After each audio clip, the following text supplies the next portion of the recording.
Shalom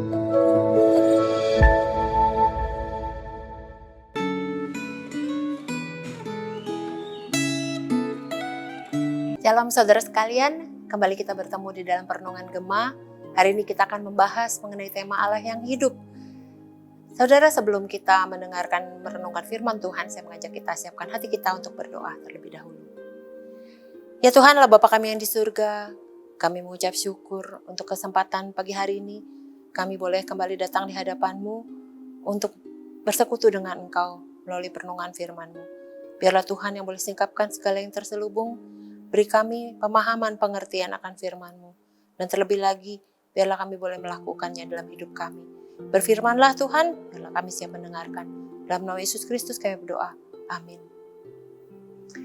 Saudara, bacaan Alkitab hari ini terambil dari Yesaya 37. Saya menghimbau saudara untuk boleh membaca dari pasal yang telah ditentukan, juga dari perenungan Gema yang tertulis, sehingga boleh mendapatkan gambaran yang lebih utuh akan perenungan pada hari ini.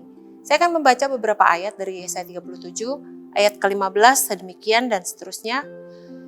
Hizkia berdoa di hadapan Tuhan, katanya, "Ya Tuhan semesta alam, Allah Israel, yang bertata di atas kerubim, hanya Engkau sendirilah Allah segala kerajaan di bumi. Engkaulah yang menjadikan langit dan bumi. Sandengkanlah telingamu, ya Tuhan, dan dengarlah. Bukalah matamu, ya Tuhan, dan lihatlah. Dengarlah segala perkataan Sanherib yang telah dikirimkannya untuk mencela Allah yang hidup. Ya Tuhan, memang raja-raja Asyur telah memusnahkan semua bangsa dan negeri-negeri mereka dan menaruh para Allah mereka ke dalam api, sebab mereka bukanlah Allah, hanya buatan tangan manusia, kayu dan batu, sebab itu dapat dibinasakan orang.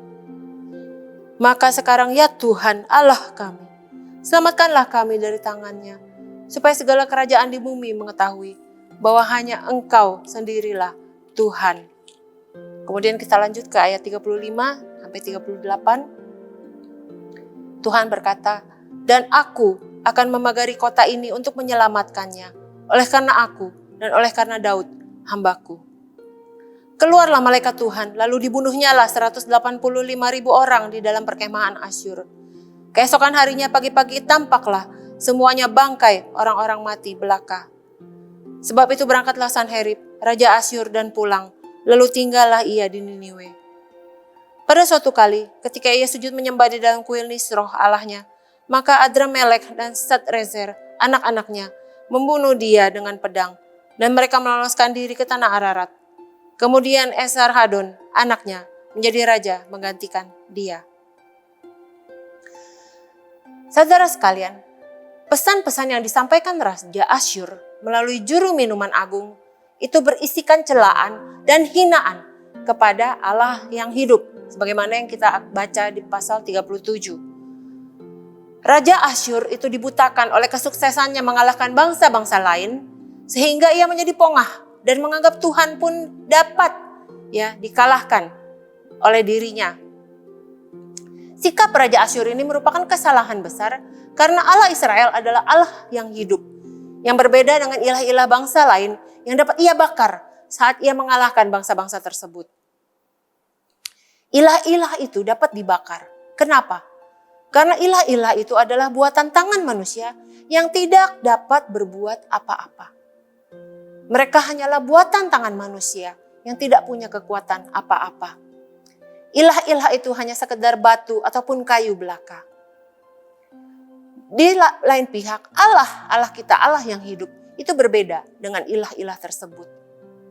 Allah itu roh. Ia dapat berbicara, ia dapat bekerja, dan dapat melakukan apa saja. Allah itu hidup, dan keberadaannya itu kekal. Ia sudah ada sebelum segala sesuatu ada. Ia adalah pencipta dari segala sesuatu yang ada. Ia tetap ada dari dulu sampai selama-lamanya. Ia adalah raja yang kekal atas seluruh kerajaan di bumi. Segala yang hidup adalah berasal daripadanya. Ia adalah sumber hayat. Ia adalah Allah yang hidup karena padanya ada kekuatan dan kuasa untuk mengalahkan semua musuhnya. Tidak ada yang dapat bertahan menghadapi Allah yang hidup itu. Dan dalam kisah ini, Allah membuktikan kepada Sanherib dan Asyur bahwa ia adalah Allah yang hidup. Malaikat Tuhan keluar lalu membunuh 185.000 orang di perkemahan Asyur. Dan keesokan harinya, saat orang bangun pagi-pagi, tampaklah semuanya sudah menjadi mayat. Maka Sanherib pulang dan tinggal di Niniwe. Nah, suatu kali dikatakan di sana, ketika ia sujud menyembah dalam kuil Nisro, dewanya, Adramelek dan Sareser, anak-anaknya sendiri, datang dan membunuh dia dengan pedang. Kita melihat bahwa inilah akhir dari seorang yang mencela dan menghina akan Allah yang hidup. Sungguh ngeri benar kalau jatuh ke dalam tangan Allah yang hidup. Raja Hizkia mengambil keputusan yang tepat ketika ia menghadapi serangan Sanherib. Di dalam kisah ini kita melihat dia mengoyakkan pakaiannya, menyelubungi badannya dengan kain kabung, lalu masuk ke dalam rumah Tuhan. Ia berdoa dan berseru kepada Allah yang hidup itu. Nah, kalau kita melihat inilah hal seperti inilah yang seharusnya kita lakukan oleh setiap orang percaya saat menghadapi permasalahan dan pergumulan.